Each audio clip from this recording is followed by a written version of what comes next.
Year in and year out, the playoffs have been dominated by the same teams with very little changes.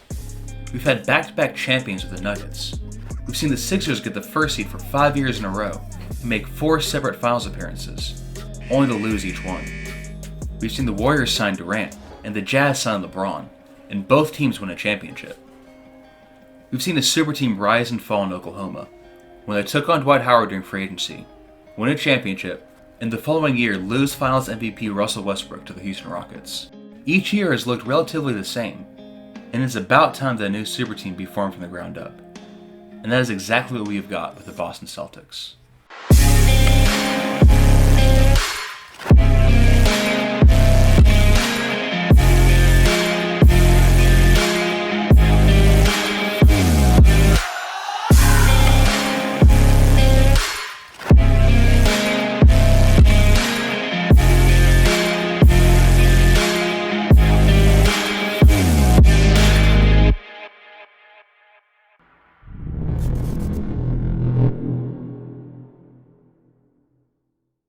After the Big Four in Rondo, Garnett, Paul Pierce, and Ray Allen all went their separate ways, the Celtics entered a slump. They were left with no prospects, and no leader to take their team into the next era, and would fail to make the playoffs year in and year out. However, things started to take a turn in the 2013 offseason, when the Celtics not only signed Kyle Lowry, but also draft Rookie of the Year Giannis Antetokounmpo, an unknown prospect from Greece who instantly dominated as soon as he hit the hardwood, and whose potential was boundless. With a core of Lowry and Giannis, things were already looking bright. But to push the team over the edge, they also drafted another unsuspecting European talent, Nikola Jokic, a one-year draft and stash player from Serbia.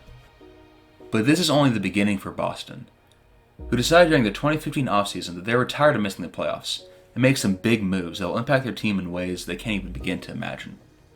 They signed Brook Lopez, who had served his time well in Brooklyn, and helped lead the Nets to the conference finals just 2 years prior with his running mate Jimmy Butler. However, that was only the beginning. In addition to Lopez, the Celtics go all out and sign Chris Paul. CP3 had spent the past few years in San Antonio with Al Jefferson, and had always seemed to have the worst of luck with injuries, and never made it past the second round. He decided it was time for a change of scenery, and Boston was the way to go. He believed in the raw potential of their team, and imagined a future for the Celtics that was beyond what anyone could imagine.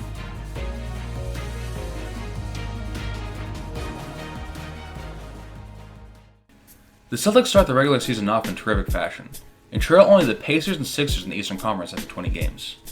Jokic was demonstrating terrific abilities, and was 4th in Rookie of the Year voting, and was coupled with his teammate Chris Paul, who was 4th in the MVP race. Chris Paul would be the only Celtic to make the All-Star team. However, their squad was still 3rd in the East.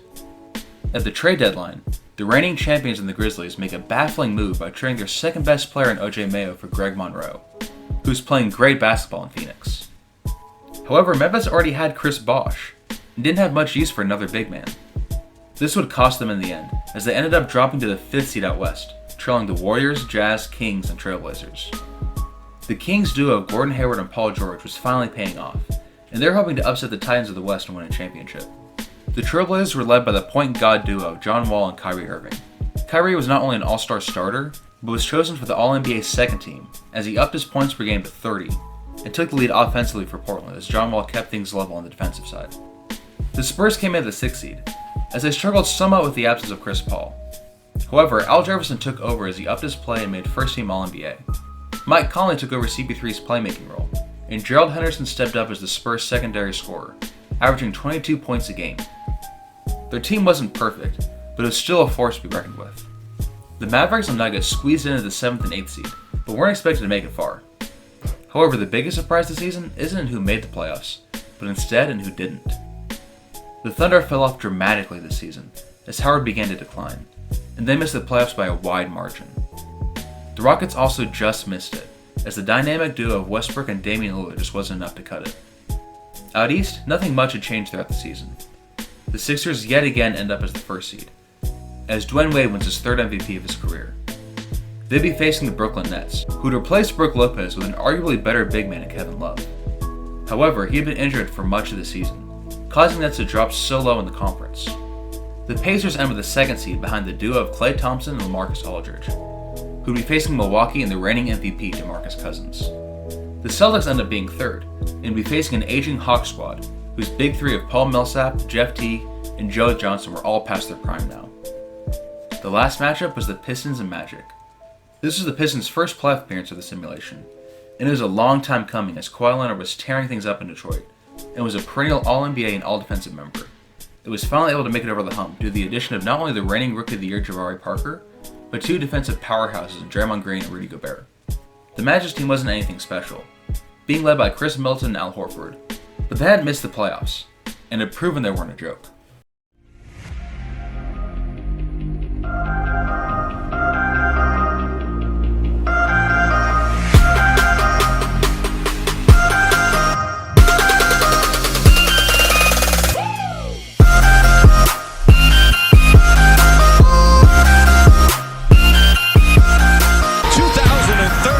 NBA playoffs begin in New York City.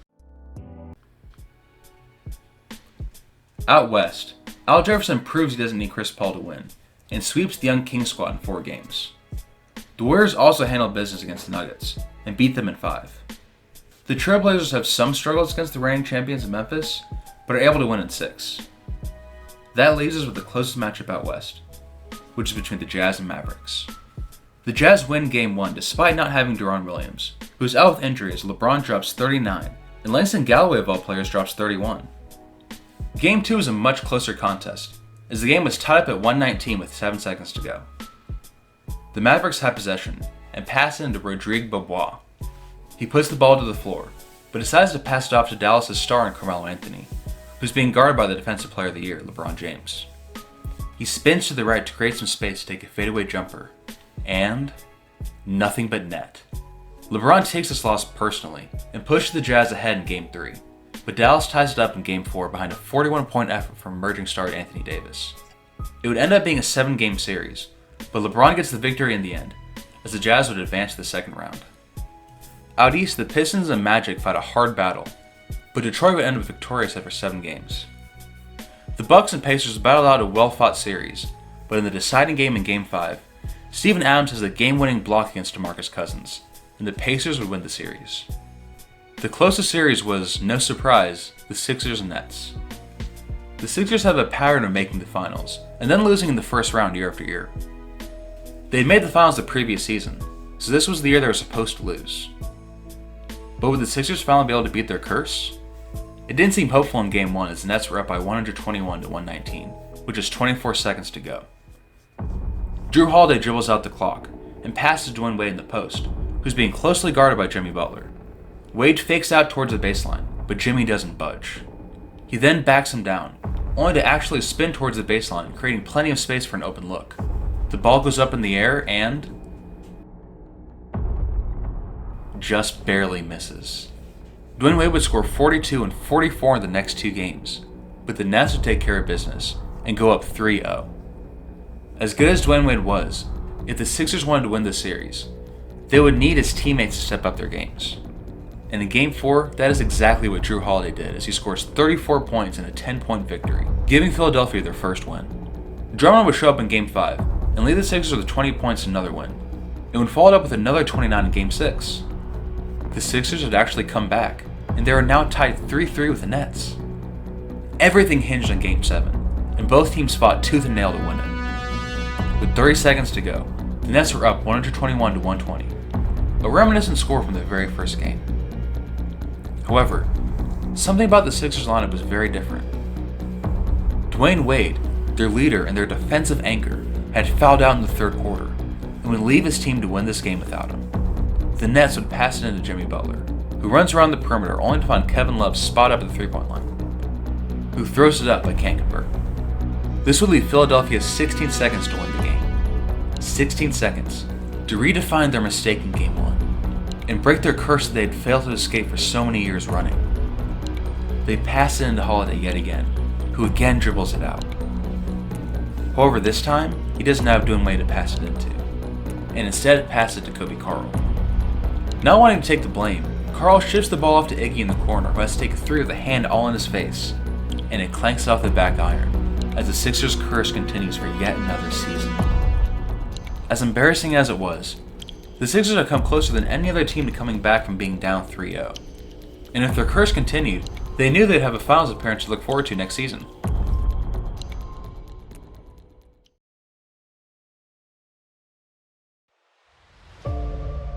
The last series is the one we've all been looking forward to.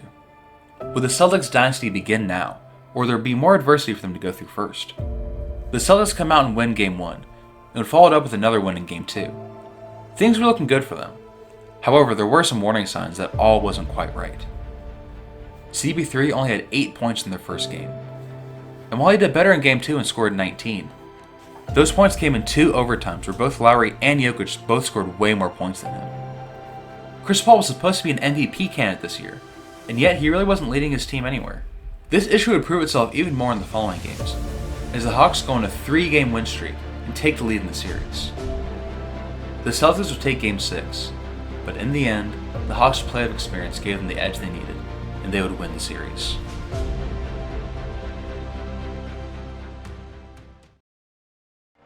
Is this the look of an 8th seed? Does this intensity and ability say underdog?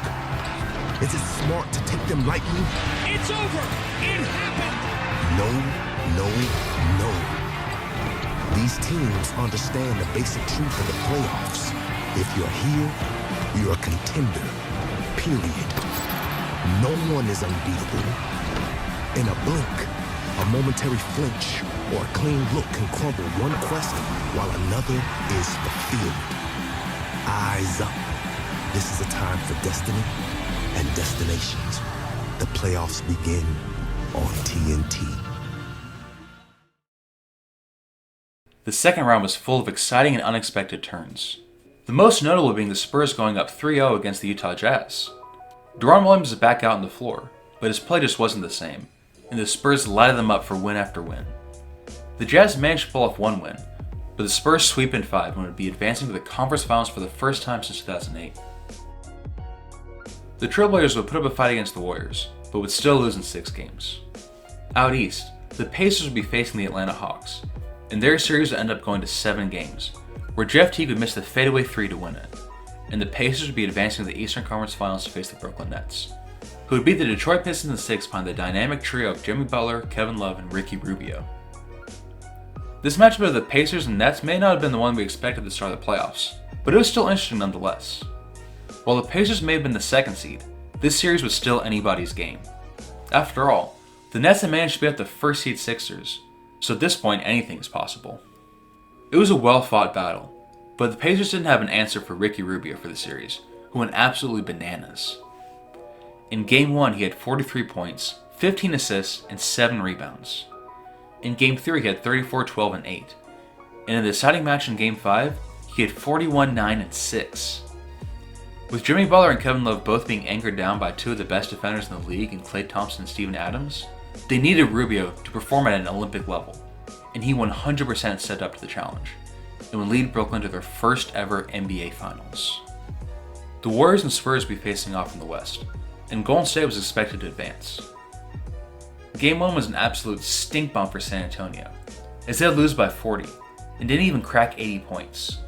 While I've tried to remain unbiased in the series, my inner Spurs fan was killing me after this game, and I knew something had to be done to change our fate. Should I take off the Spurs jersey? Is it bad luck? This next game, I'm gonna simulate. I'm gonna try it with it off. We'll see how it goes. Because I thought it was Chris Paul. I thought Chris Paul was our bad luck, but it might just be me wearing the shirt. Because I gotta be neutral, you know what I mean? I'm a neutral viewer. Put on a KD jersey then. Dude, if I had one, I totally would right now. That'd be hilarious. I've got a Derrick. Oh, dude, Rose is on the. Okay, he's on the Warriors right now. I'm putting my Rose shirt on. We'll see if that works. All right, I'm all in red now. But wait, I don't know if you can see. Derrick Rose, baby. All right, come on. This better work. This better work. Oh my god, it's working. Oh my god, it's working. Okay, wait.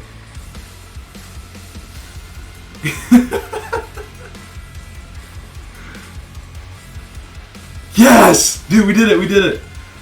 Oh my god, I can't believe that actually worked. Let's keep the same energy, Spurs. Come on, let's do it. Oh my god, it's still working. Are you kidding me? Are you kidding me? Okay, we gotta jump in. We have to jump in. Okay, we have the ball. We have the ball. Come on, who are you gonna pass it to? Pass it in. Okay, there we go. Here's Sessions. Passes it to Thomas. Sessions dishes to Harris. So I guess Conley's fouled out, I guess. He's not playing.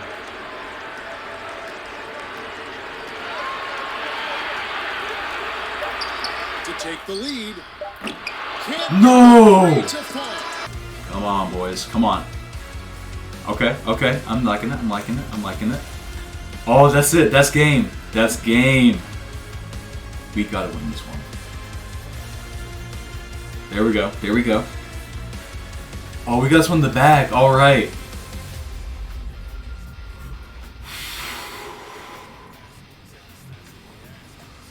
Yeah, I think we're gonna do it. I think we're gonna do it. Let's go one more. Let's go one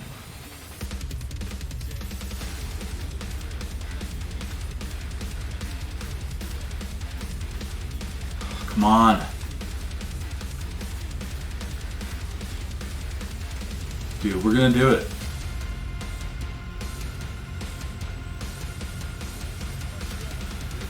Yeah, that's it. That's it.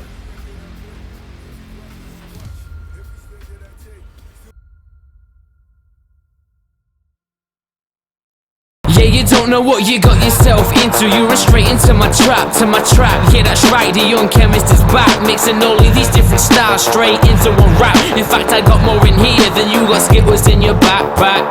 I'm serious, I told you that I'm serious. The way I could cut it and chop it, send you delirious. I ain't playing, I got my pistols up in the air, shooting them off at the same time just because I don't care. And I'm trained for this, been practicing my whole life. You said that I couldn't do it, but I'm sat here right. You said I wouldn't take off, well I'm on the next flight. Say whatever you want, cause I ain't backing without a fight. Look, there's nothing for me to lose, I'm going all in with it. Got my techies to let me know, so I don't need a critic. And just a youngster, still got time to grow up. So music is a hobby for now until I blow up. Yeah, there's no need to worry, cause we all have ups and downs. It just happened that my ups coming back around now. Said I got my crown and it's covered in roses. I'm just happy that this life chose us, cause we be getting the good life, bright lights, crowd going crazy. I guess this is the way that the kick and snare made me. The kick and snare made me. Guess this is the way that the kick and snare made me. This is me uncovered, it's just how I am. You don't have to like me, I understand. Against all odds, the Spurs and Nets would battle through all adversity to have a rematch of the 2003 season. While the players in each team may have been completely different, the animosity was still there, and it wasn't clear who would come out on top. This matchup was also highly ironic, and was a massive finger in the air to the Boston Celtics, who had signed star players from both these squads. They had signed Brook Lopez from Brooklyn, who wasn't even starting anymore with the emergence of Jokic. However, the more notable star was Chris Paul, who had come from the Spurs, after he failed to ever get them past the second round under his leadership. Critics were beginning to call CP3 just a regular season talent, and didn't believe he had what it takes to be a champion. After all, the Celtics were the third team in a row that he'd failed to get past the second round, despite having terrific pieces surrounding him. Injuries certainly played a part in his lack of success, but to blame it on just that wouldn't be fair to the truth. And the truth is that Chris Paul, as of right now, was a loser. To give CP3 his dues, the Celtics still had many years to come in the future to win championships. However, the Spurs and Nets did not have that same luxury, and this was most likely both teams' last real shot at a championship for the foreseeable future. The Spurs' new leader was Alec Jefferson, who had proved they didn't need someone else to lead the way, and that the Spurs were his team. Nobody gave him or his squad the respect they deserved, and he proved the doubters all wrong this season. And now he's facing his old teammate and a friend, Kevin Love, in the NBA Finals. When Love first came into the league, Big Al was a mentor to Kevin, and showed him what it took to dominate as a big man in the league. And once out from under his shadow, Love proved he could be the second fiddle to a championship team. The real leader of the Nets, however, was Jimmy Butler. Jimmy had led the Nets to the conference finals in just his third year in the league, and now that he not only had an upgrade from Lopez to Love, but a pass-first point guard in Ricky Rubio, the Nets stood a great chance to be the first ever 8th seed to win a championship. The Spurs take Game 1 behind Al Jefferson and Gerald Henderson, who would both score over 30 to seal the deal. Game 2 would also go to the Spurs, this time behind Gary Harris's 26 points. However, they would now be traveling to Brooklyn for Game 3, and they had to know that Ricky Conquistador Rubio would have something to say. He ended up scoring 33 points and had 5 steals, and leads the Nets to victory. As incredible a feat as this was, the Spurs would win Game 4 and take a 3-1 lead. Game 5 was another Brooklyn win, and the competition would come back to Brooklyn for Game 6. This was the most important game yet for the Nets, as it was make it or break it time for them, and boy did they bring it. Unfortunately for them, so did the Spurs, who would be up by 3 with 2.5 minutes to go. Ramon Sessions drives to the basket, but stops as Jimmy Butler keeps on running. He gets cold feet, however, and decides to pass to Gerald Henderson, who gets rejected by the rim. Troy Murphy steps up on the other end with the confidence that Sessions needed, and nails a jumper to bring the lead down to just 1. Sessions, however, decides to run the same play again, and this time Gerald Henderson converts on the reverse layup off the alley-oop. The Nets call a timeout and run a play for Jimmy Butler, who can't convert the shot. Aaron Gray grabs the rebound, but gets stuffed by Al Jefferson. The same thing happens to Kevin Love the next play, and Big Al slams it in off the fast break, putting the final nail in the coffin. Butler brings the lead down to 6 with his insanely clutch 3, but is silenced by a big stuff by the big man himself on the other end. And yet again, the Spurs prevailed against the Nets, and proved to the league that parity still existed. Al Jefferson unanimously won Finals MVP, and solidified himself as the 3rd greatest Spur to ever set foot in AT&T Center.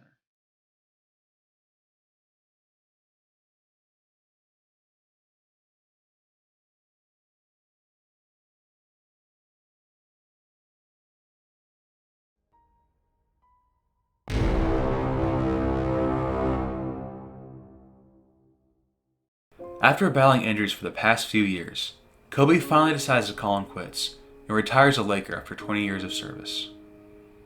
Pau Gasol, Lamar Odom, and Kirk Hinrich follow suit and hang up their jerseys as well. It was a bittersweet moment, as out goes the old, in comes the new, as the Lakers had recently drafted Devin Booker, who had inherited the Mamba mentality and was ready to prove he could lead the Lakers into a new era. Well, that's about all that happened. No other major stories about the offseason. Except for... oh wait. So do you remember how the Thunder ended up doing terribly this season? Well, they traded their first round pick to the Celtics. And the Celtics would end up with the first overall pick and draft Ben Simmons. I stay loose, I stay hype, I stay loose, I stay hype, I stay loose, I stay hype. I could do this all night, cause I do what I like. Yeah, I do what I like, yeah, I do what I like. Sipping goose, sip is right, and I go with the flow. Yeah, I go with the flow, yeah, I go with the flow. Cause I know I'm the show. In the zone, here I go. In the zone, here I go. In the zone, here I go. Yeah, they know I'm a pro. Thank you so much for watching this video. Don't forget to like and subscribe and all the things that YouTubers say. Things are about to get real spicy in the next few seasons, and you really don't want to miss the rise of the Celtics franchise. I've already simulated the 2017 season on Twitch. If you're really curious, you can go to my Twitch and check out the VOD. It's twitch.tv/BigBirdBallin'. And also go and drop a follow so you can watch the next season live, on air. Alright, class dismissed. Big Bird out. Yeah. Let's go.